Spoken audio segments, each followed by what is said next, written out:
Kalau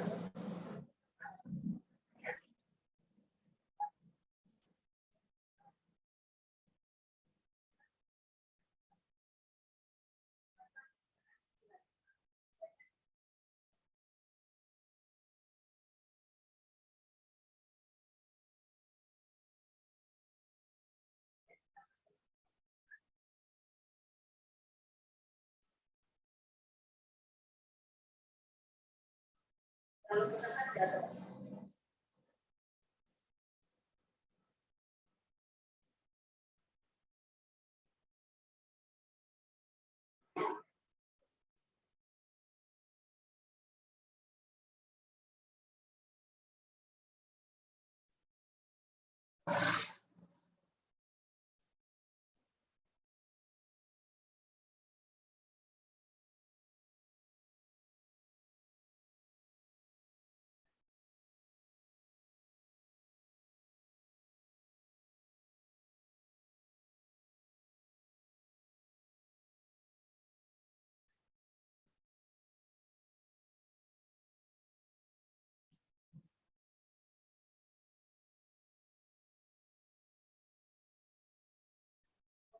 Cuma standar aja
Dan untuk video-video Anda nanti bisa cari di YouTube, jadi beberapa video tentang PI ya.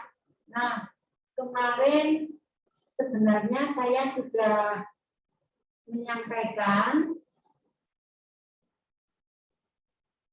terkait dengan materi. Jadi untuk saat ini kan memperkuat dari bahasan yang kemarin ya. Ini langkah-langkahnya, kemudian yang tampak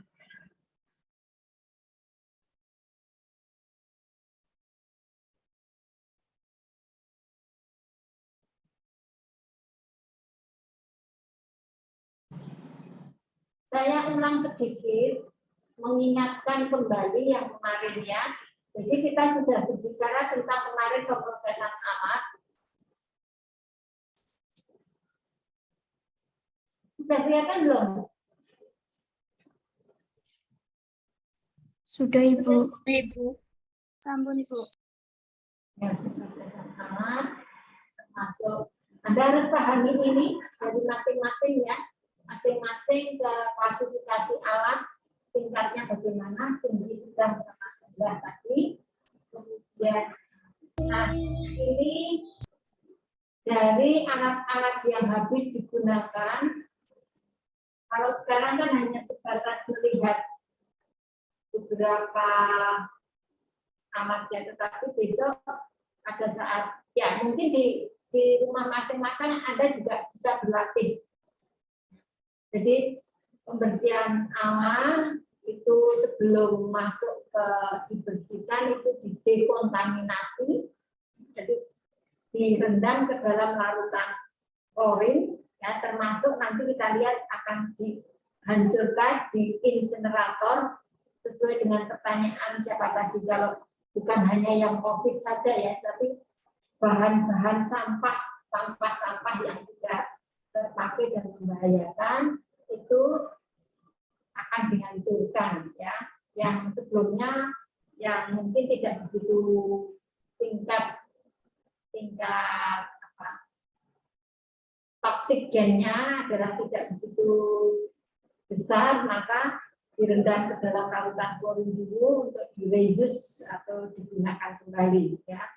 Ini pertama, reclaiming, kemudian pembersihan, sterilisasi, desinfeksi, tingkat tinggi dan desinfeksi. Ya. Kemudian yang berikutnya adalah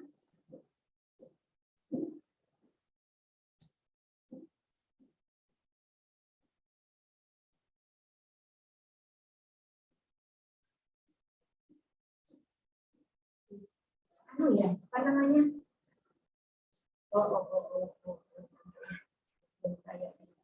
Saya full screen. Ini peralatan, kita punya sterilisator ya.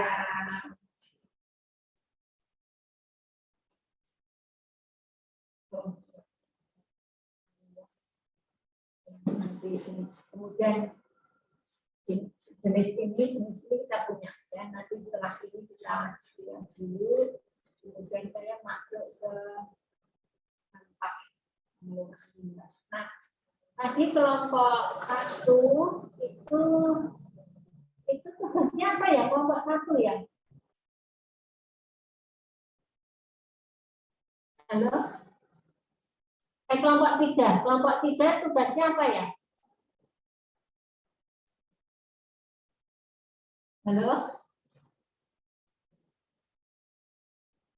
Halo? Suara saya bisa didengar? Bisa, Ibu. Kalau yang kelompok 3 tugasnya apa? Izin masuk, Ibu. Untuk kelompok 3 tentang penanganan dan pemrosesan sampah basah dan sampah kering. Ya, sampah basah dan sampah kering ya. Jadi sebenarnya kalau kita sudah masuk ke PI di fasilitas pelayanan, kita lebih arah ke yang sampahnya walaupun basah dan kering itu adalah yang ke arah di lahan ya, di fasilitas kesehatan, jadi tidak secara umum ya. Nah ini yang kemarin kan kita lihat kemarin kan ini teorinya kan sebenarnya ini. Nah basah masuk ke ini kemarin harusnya ya, kemudian yang limbah padat, apakah yang infeksius ataukah yang non infeksius, benda tajam, memperkuat dari yang materi ini sebenarnya. Ini ya, sebenarnya juga ada hanya penguatan saja, tidak secara umum, tidak sampai secara umum ya. Ini sampai dengan yang benda tajam tadi, yang benda tajam masuk ke dalam safety box, termasuk di situ jarum, bisturi, ya itu masuknya ke sana nanti dihancurkan. Nah, tadi juga ada pertanyaan, bagaimana kalau ada yang menggunakan jarum berulang? Ya mestinya tidak boleh, ya. Jadi ada aturan atau regulasi, saya cari belum ketemu, nanti Anda bisa setting-setting, termasuk di situ adalah K3, keselamatan dan keamanan tempat kerja.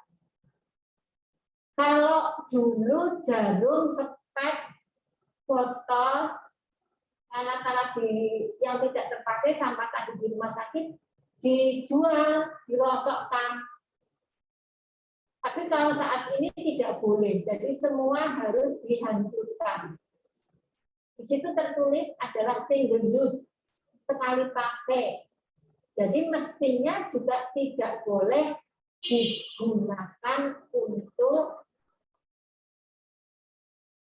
nyontek ulang. Karena bahayanya sangat besar. Penularan penyakit dari pasien satu ke pasien yang lain sangat potensi dengan penggunaan jarum yang berulang tadi. Sanksinya apa? Sanksinya ada. Cuma saya belum ketemu pasalnya. Ya, termasuk undang-undang kesehatan. Nanti Anda juga bisa setting-setting ya, bareng-bareng kita akan cari. Ya, selain K3 juga undang-undang kesehatan ya. Nah, itu pengelolaannya ya sampai dengan pembuangan benda tajam. Ini yang harus Anda kuasai lebih dalam lagi, selain yang tadi juga disampaikan oleh kelompok. Nah, ini kita diukur ada ketentuan. Tadi sudah betul. Limbah cair termasuk tidak boleh dibuang karena nanti akan mencemari lingkungan sekitarnya. Ini yang untuk limbah. Kemudian kita masuk ke yang satunya. Kita akan coba satu persatu, pelan-pelan kita ya.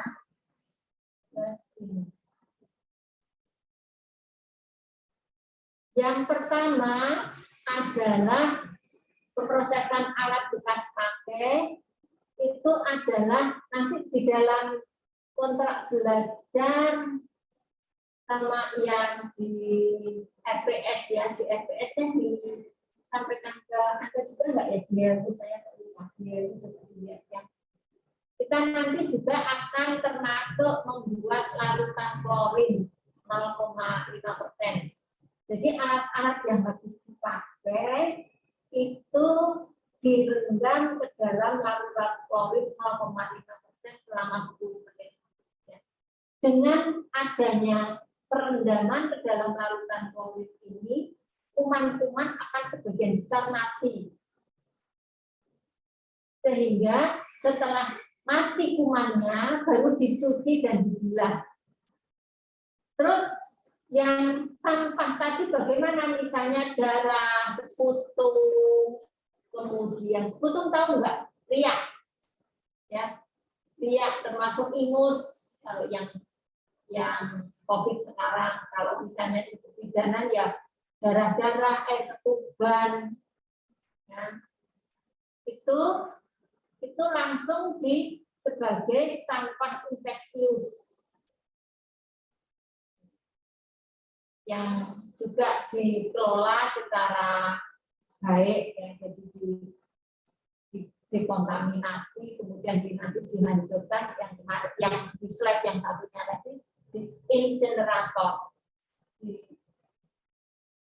dimasukkan ke dalam satu mesin untuk dihancurkan, ya. Kemudian cuci bilas menggunakan sabun, deterjen, dan sikat. Sikatnya sikat yang karet panjang. Kemudian dilakukan pasterilisasi atau DTP. Ini kalau sudah selesai dinginkan dan kemudian alat siap digunakan. Nah, alat selain siap digunakan ini yang kemarin, apakah langsung digunakan atau mau disimpan? Bagaimana penyimpanannya? Apakah dengan satu kain atau kain double? Ya.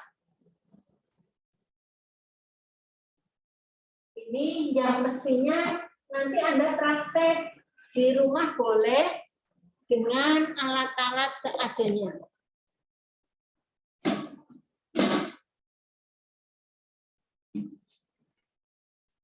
Jadi dengan alat-alat seadanya,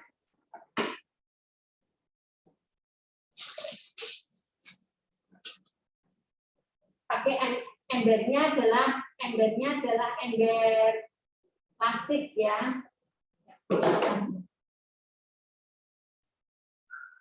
Ember plastik, jadi ember ini juga ember plastik, ya. Jadi larutan klorin tadi, cara membuatnya satu bagian klorin bisa dalam bentuk sediaan yang ada itu baikling, ya. Satu bagian ditambah dengan 9 bagian air. Jadi kalau kita akan membuat 5 liter, maka setengah liternya 500 ml-nya baikling, kemudian 4,5 liternya itu air, ya. Jadi ada gelas pengukur. Kalau misalnya tidak gelas pengukur, ya berarti Anda ambil saja bagian-bagiannya dibuat sama. Misalnya gayung, ya berarti 9 gayung air, 1 gayung baikling. Kemudian dilakukan cuci bilas, baru kemudian di steril atau DTP, ya. Ini kemudian dia dikontaminasi. Ini cara pembuatannya. Di slide sudah dibaca belum? Ya, semoga sudah. Ini kalau yang favorit itu serbuk 14,3 gram kaporit masuk dalam 1 liter air. Air yang mentah, nggak usah digodok. Dibilas, di bawah direndam tadi, kemudian di bawah keran, ya, di keran, di air mengalir, kemudian dicuci di bawah wastafel, ya, pakai sikat kecil, kemudian selanjutnya di steril. Jadi steril uap bisa dengan pakai silisaton, autoclave, ya, atau dengan kimia. Nah, ini cara sterilisasi. Nah, kalau di Kalau di tempat Anda namanya apa? Krengsem apa? Dandang. Ya, boleh dikukus, boleh direbus. Atau dengan bahan kimia. Ini yang penanganan sampah, medis dan non-medis. Nah, ini samakan gambarnya dengan gambar Anda ini yang ini, gambar ini ya. Ada medis, non-medis, ada cair infeksius, non-infeksius. Nah, ini pemilahan.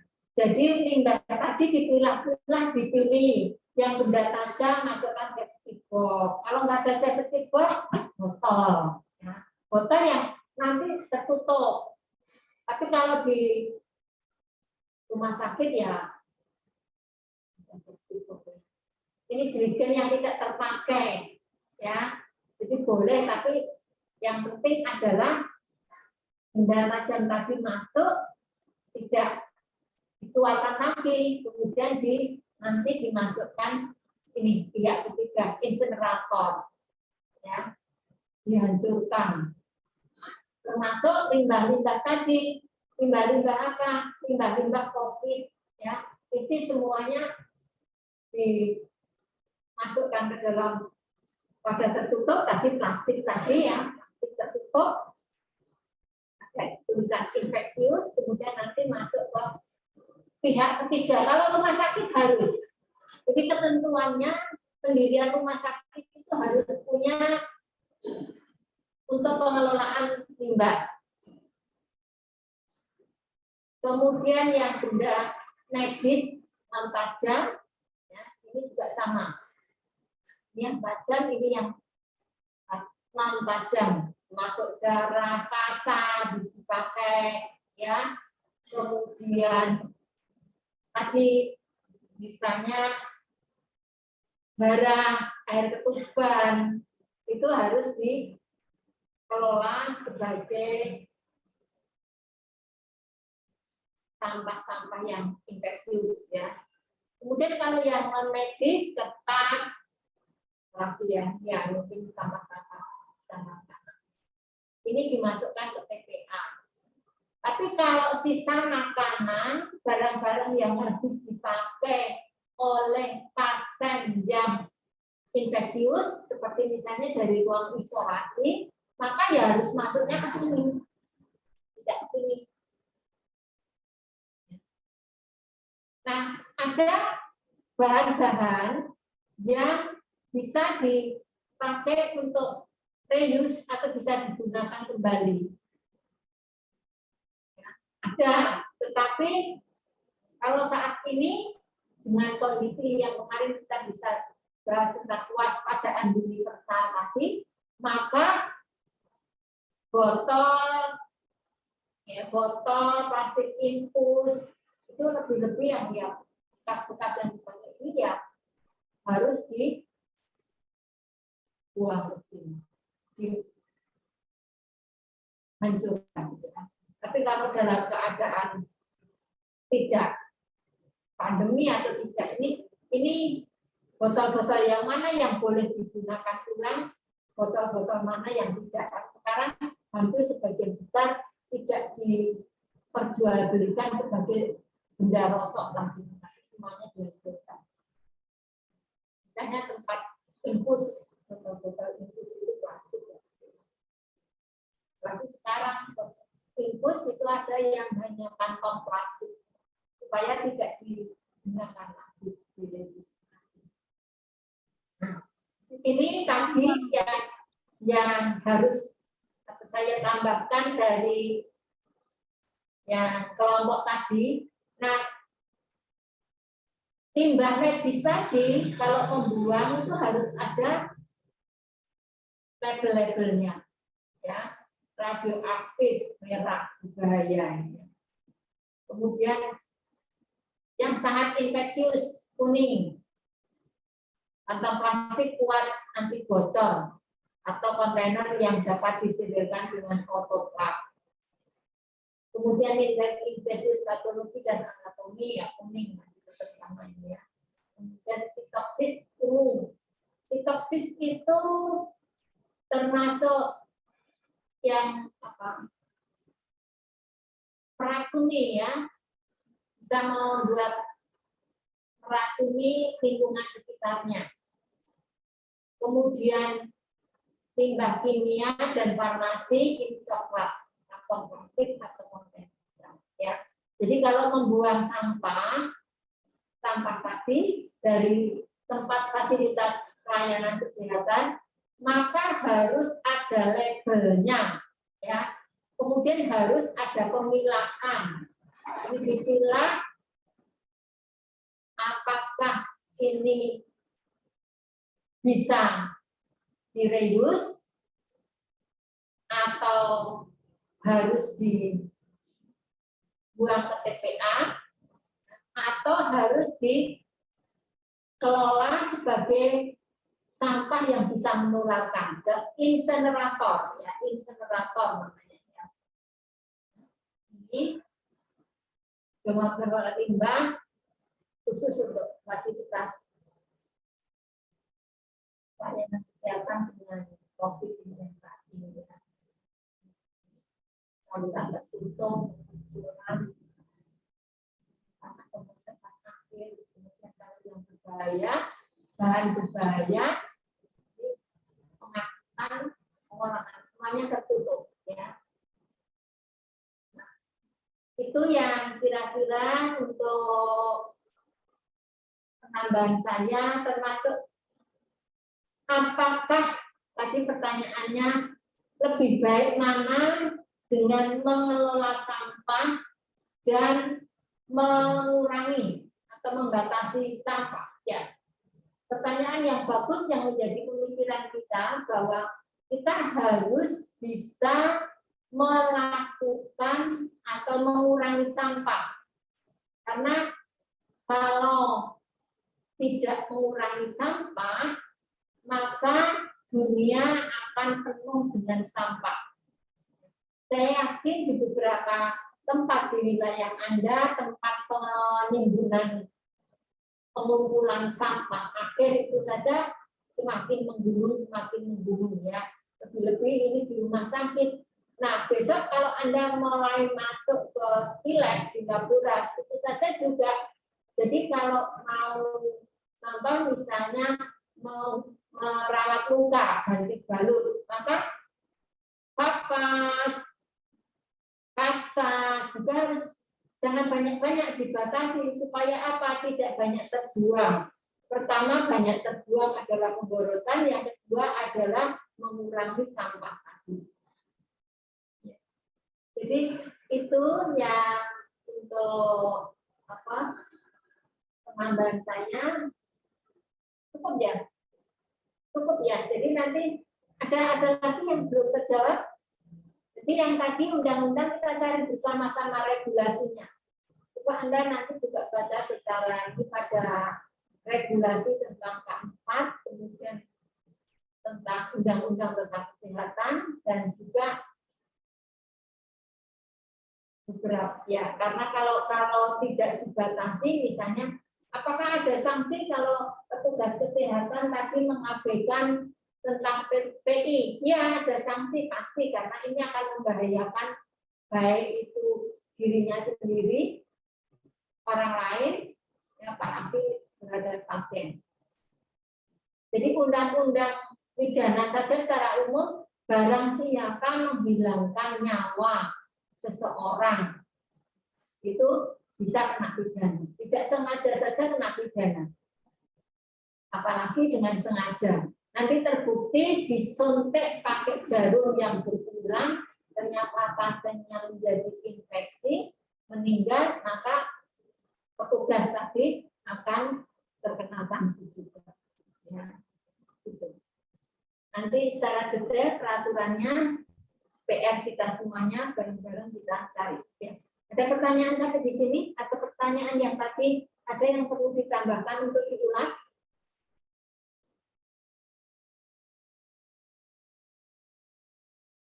Sudah?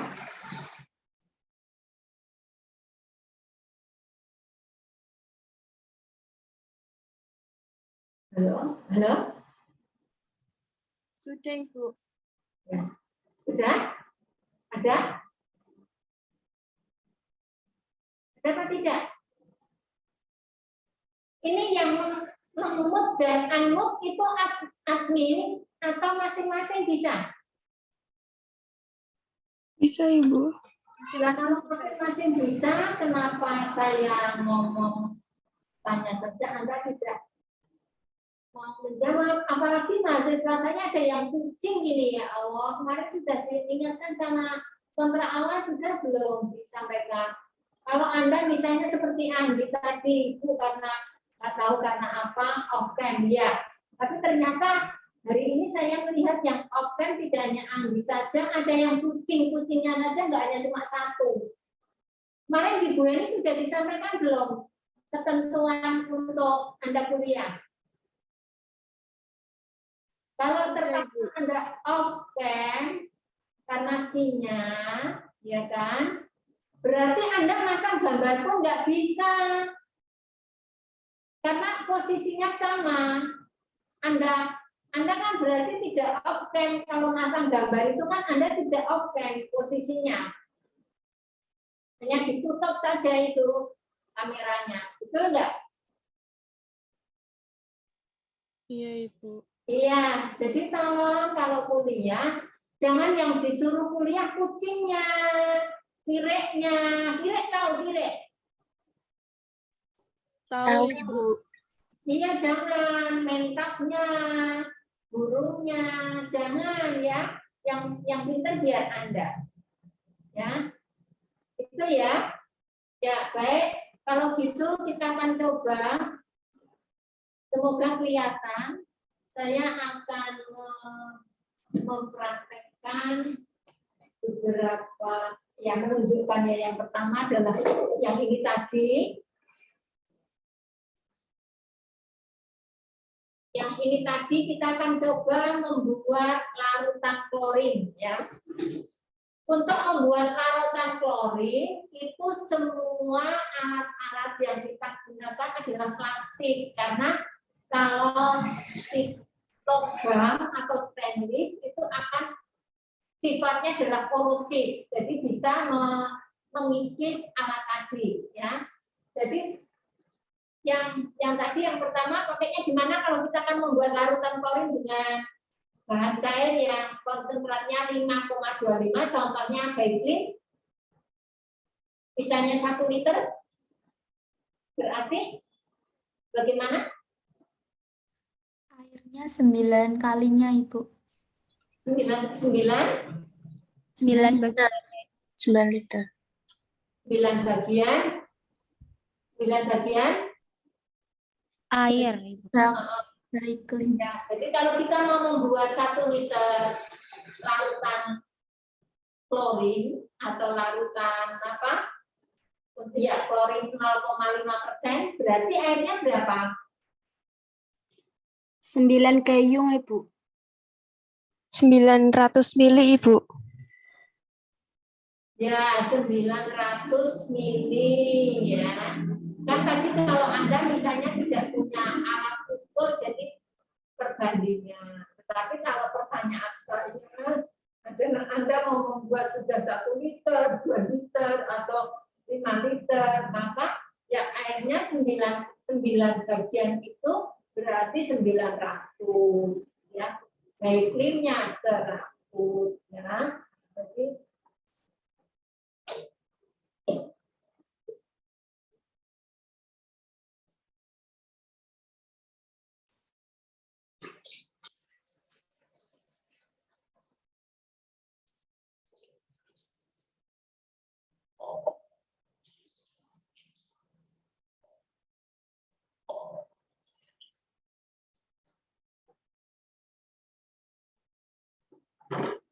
ya, jadi kita ambil air 900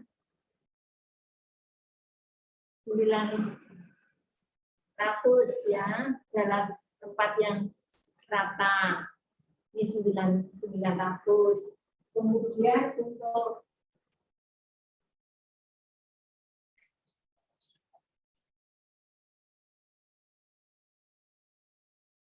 baiklimnya Baiklin ini sama-sama air, tetapi sebenarnya baiklin ya. Baiklin kita ambil 100 ya, 100. Kemudian kita masukkan ke dalam wadah plastik tadi. Kemudian ini sudah menjadi larutan klorin berapa persen? 0,5 Ibu. Ya, 0,5%. Kemudian setelah kita melakukan tindakan tadi, maka barang-barang yang sudah digunakan itu kemudian semua direndam ke dalam larutan klorin ya. Kita masih pakai handscool, misalnya habis menolong persalinan ya. Kita masih pakai APD komplit ya, APD dengan level 2 ya, kalau tidak kontaminasi, kalau dia tidak terkonfirmasi COVID. Tapi kalau terkonfirmasi COVID ya kita pakai level 3 ya. Kemudian kita masih pakai handscool, alat-alat yang habis dipakai tadi dimasukkan di dalam larutan klorin ya. Kita pakai handscool ya, kita masih pakai handscool ya, klorin. Kemudian ya sampai terendam kira-kira 10 cm ya, 10 cm terendam, dia terendam larutan klorin, jadi dibuat ya, hampir penuh mungkin ya, hampir penuh. Kemudian ini dibiarkan selama berapa menit? Berapa menit? Berapa menit tadi? 10 ya, kemudian 10 menit. Setelah ini kemudian ini dibawa ke tempat untuk dicuci bilas ya. Dicuci, cara mencucinya adalah kita pakai handscool panjang, handscool karet yang khusus untuk bersih-bersih ya. Kemudian masing-masing termasuk yang ini kemarin kan sudah buat clipping alat-alat ya, yang ini terbuka, yang terkunci-kunci dibuka, kemudian disikat pada bagian ininya ya. Jadi ini kemudian di mikran di bawah air mengalir pakai sabun ya. Setelah itu kemudian dikeringkan atau ditiriskan, atau bisa langsung dilakukan mau disterilisasi apa dekontaminasi tingkat tinggi ya. Jadi sesuai dengan kebutuhannya ya. Kalau misalnya pakai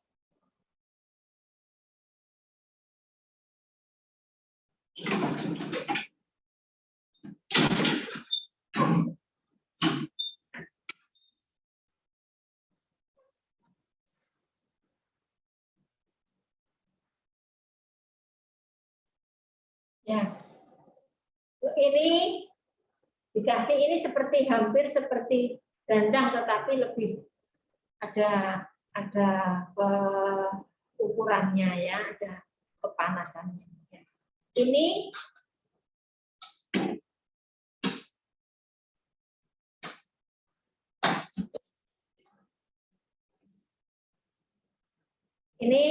ya kayak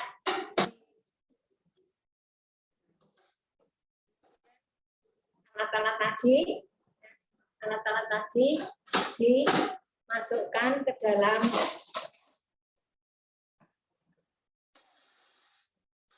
kemudian baru dipanaskan ya.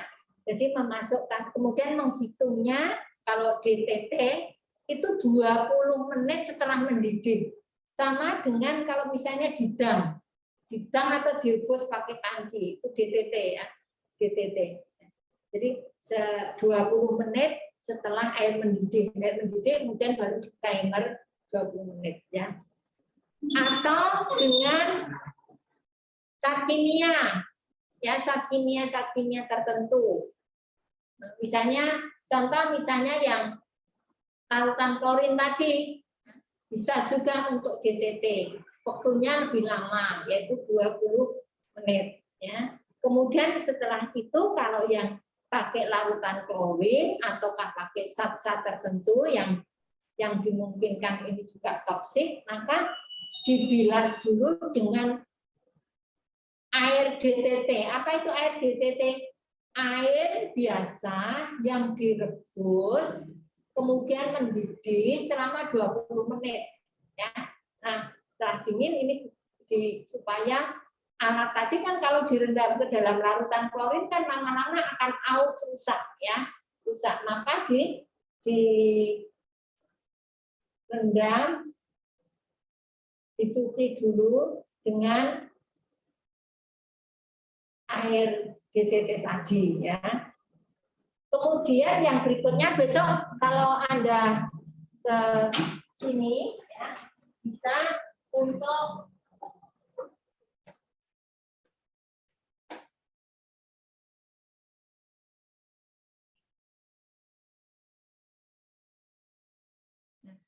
ini sensator, ya, makanya adalah restrict ya, restrict.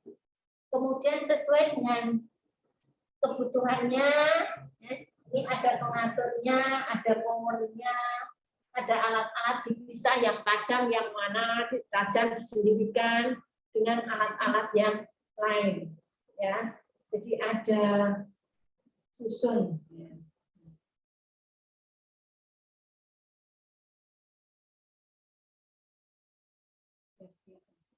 Ya, ini.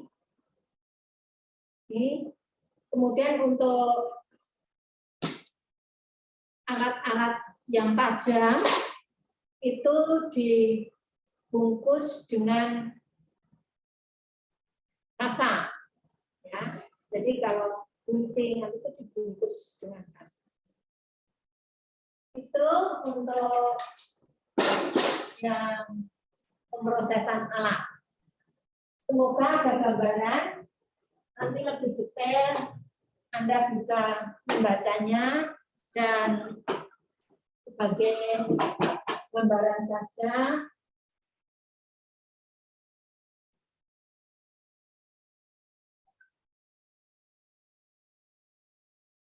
Semoga nanti segera Anda bisa keadaan menjadi aman sehingga Anda bisa ke kampus untuk melakukan skill yang seharusnya Anda kuasai. Ya. Ada pertanyaan? Tolong nanti materinya yang termasuk 2 itu dibaca dengan baik ya, pelan-pelan dibaca ya. Sama yang kelompok 3 dan 4 materinya belum dikirim ke saya ya? Iya, Ibu, belum. Ya, ya, sampai di sini ada pertanyaan?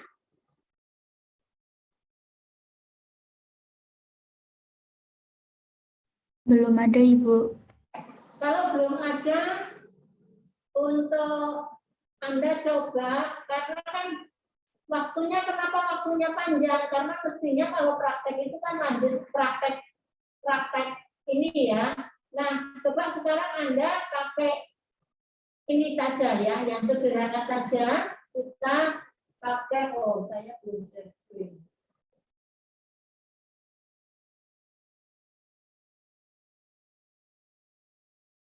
Kalau di rumah kan pasti ada apa namanya,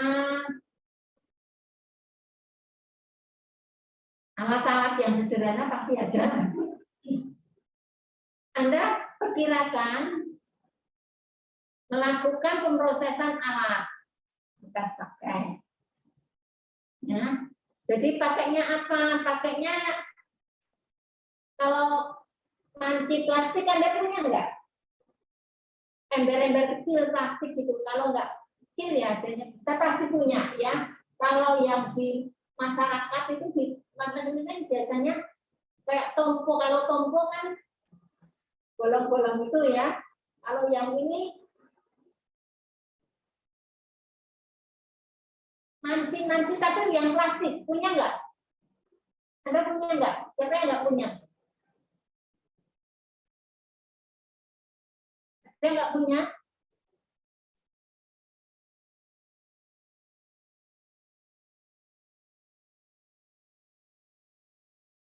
Nah iya wong 50 telu 50 kok ditekoki duwe manci plastik ora kok ya ora enak sing jawab. Apa sinyal saya yang jelek sehingga nggak bisa mendengar suara Anda ya?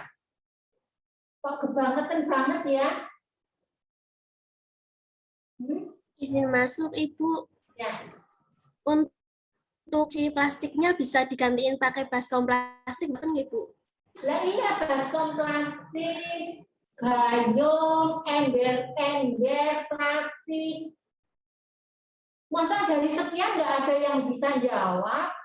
Apa nggak ngerti di rumah atau punya apa tidak? Kalau nggak kan bilang nggak punya Bu, punya saya misalnya di desa gayungnya pakai batok. Batok iya di tempat saya itu mahal loh yang apa itu pakai. Nah misalnya, ya banget teman-teman misalnya nggak punya ember plastik atau gayung misalnya.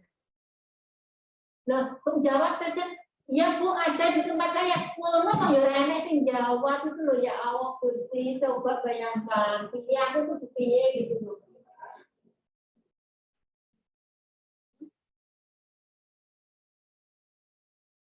Terus nanti kalau klorin Anda Baiklin, Anda punya enggak di rumah Baiklin? Ada Ibu. Ada Ibu. Nggak punya itu. Nah, siapa yang nggak punya Baiklin? Saya tidak Saya punya Ibu. Saya tidak punya Ibu. Saya tidak punya ibu. Warung sebelah ada enggak? Warung sebelah nanti beli di warung sebelah. Anda harus beli Baiklin kalau nggak ada yang punya. Tidak harus Baiklin ya, tetapi nanti ada apa nama? Macam-macam ya, kayak dagangnya ya. Gitu. Ya. Kalau yang tahun kemarin di video itu masing-masing membuat video pemrosesan alat tadi. Pakainya apa? Kan nggak punya pinset, nggak punya gunting, pakainya sendok sama garpu, sama peso, sama piring, gelas, direndam. Ya. Kemudian setelah direndam dicuci bilas, ada praktekkan. Sarung tangan nggak punya Bu, bisa nggak beli misalnya, nggak harus yang panjang, yang pendek pun boleh. Nah, terus kemudian, nah kalau ini tidak bisa karena Anda di rumah pasti tidak punya, ya kan? Pakainya adalah yang DTT, desinfeksi tingkat tinggi, tapi direbus, ya, direbus.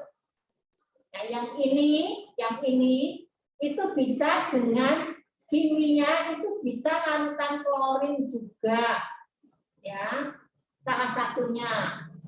Ya. Ini direbus atau dikukus. Ada yang nggak punya panci? Dandang? Siapa yang punya? Saya punya Ibu. Ibu. Ya, punya semua ya di rumah. Mungkin Anda nggak punya, tapi ibu Anda punya di rumah, Anda ada, ya. Kemudian dimasukkan di situ. Terus untuk kalau ngambil itu pakai korentang, harusnya kan panas. Nah, kalau Anda nggak punya korentang, jepitan itu yang kalau untuk masak itu kan jepitan kayak ya, ada itu banyak itu ya, itu ya, minimal Anda mempraktekkan karena untuk PII itu wajib kritikal ya, jadi cuci tangan, kemudian kemarin kan cuci tangan sudah dengan Bu Eni, sekarang lanjut dengan PII ya, itu Anda minimal ini Anda praktekkan di rumah masing-masing. Terus kalau saya membuat misalnya piring gelas direndam kan nggak mungkin hanya buat 1 liter, buatnya lebih banyak. Ya nanti klorinnya tidak usah semuanya klorin, apalagi misalnya sendok piring mau rendam pakai klorin ya nggak usah, jangan ya, nggak. Tapi ya kalau dicuci bersih nanti ya sebenarnya sudah hilang klorinnya. Tapi paling tidak Anda bisa membaca, membuatlah 100 cc 100 cc itu 90 air 10 baikin atau klorin. Untuk apa? Untuk ngepel. Biar kuman-kumannya mati. Untuk membersihkan meja-meja juga ya. Itu. Jadi apa sih klorin? Kalau saya pegang lama-lama klorin bagaimana rasanya di kulit? Ya, sehingga kenapa kok nggak boleh begitu habis selesai dibersihkan, kalau membersihkan merendam pakai handphone supaya tangannya tidak kontak dengan klorin. Minimal itu dulu ya. Kalau misalnya yang ini kan Anda tidak punya, saya tidak menuntut ini. Tapi kalau ini ya di rumah masing-masing ada. Nah, ini ya untuk sterilisasi atau dekontaminasi ya. Nah,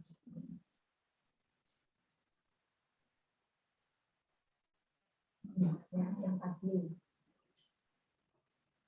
Caranya gimana kalau membuat konsentrasi 1%? 1% gimana? Berarti kalau 5 liter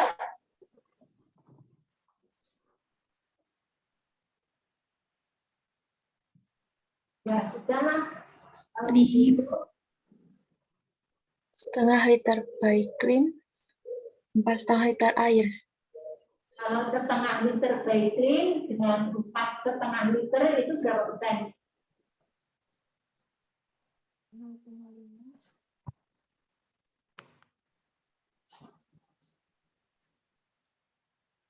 Itu hitung-hitungannya ada ya, hitung-hitungannya yang tadi di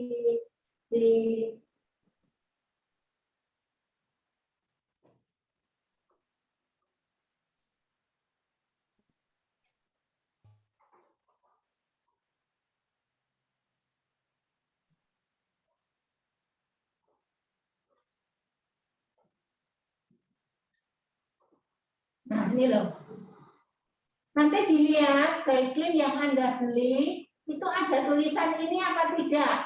Jadi kandungan klorinnya adalah 5,25%.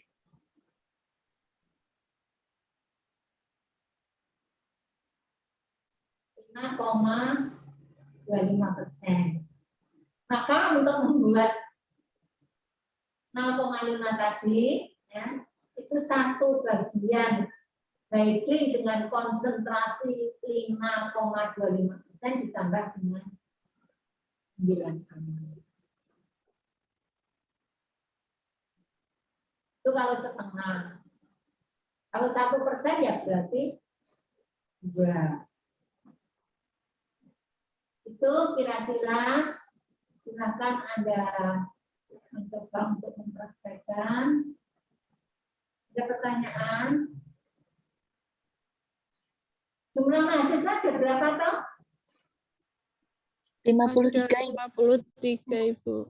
53. Berarti ada yang satu kemana ini?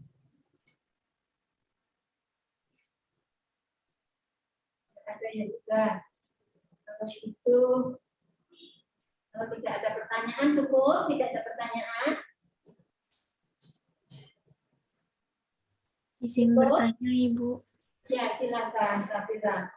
Untuk pengumpulan tugasnya gimana ya, Bu?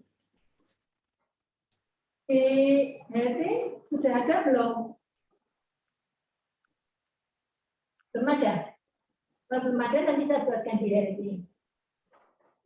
Baik, Ya. terima kasih, Bu. Ada lagi apa lagi?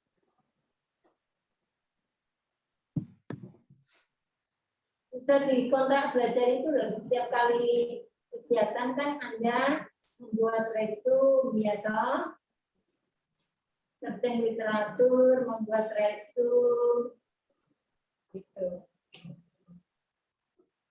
Cukup? Oke, Ibu. Ya. Baik, terima kasih untuk perhatiannya semuanya. Semoga kita semuanya diberikan kesehatan dan segera semuanya akan pulih kembali, pandeminya juga segera berakhir dan Anda bisa belajar dengan baik. Yang perlu diduring ya diduring karena memang kalau masing-masing Bapak kita itu harapannya adalah ada yang bisa dilakukan belajar dengan daring, tetapi kalau lewat daring Anda tidak termotivasi dengan baik ya itu ya sudah ada aja pokoknya masuk Zoom setelah itu nggak tahu Anda melakukan kegiatan apa itu tanggung jawab Anda ya masing-masing seperti itu misalnya di depan ada yang pakai laptop misalnya di depan laptop tapi tangannya main HP ada juga enggak kok Bu cuma enggak main HP cuma juga main laptop karena di situ ada WA-nya yang juga on ya. Jadi itu kembali lagi kepada masing-masing. Tetapi kalau di kelas setidak-tidaknya sedikit terkontrol hal-hal yang tadi. Kembali lagi berulang pada diri Anda masing-masing. Ya, saya kira itu untuk pertemuan kita pada pagi hari ini. Kalau tidak ada pertanyaan, kita akhiri sekali lagi kalau semangat masing-masing belajar ya. Paling tidak kalau ada komunikasi dua arah kan ada pertanyaan dari dosen itu boleh dijawab dulu. Jadi tidak menimbulkan hal-hal yang tidak diinginkan ya. Jadi nanti dianggapnya suaranya ada tangga terdengar apa tidak dengan sinyalnya jelek. Ya. Baik, terima kasih. Saya akhiri. Wassalamualaikum warahmatullahi wabarakatuh. Waalaikumsalam warahmatullahi wabarakatuh. Terima kasih, Bu. Terima kasih, Bu. Kelompok saya tunggu ya materinya ya untuk hasil. Iya, Ibu. Ibu.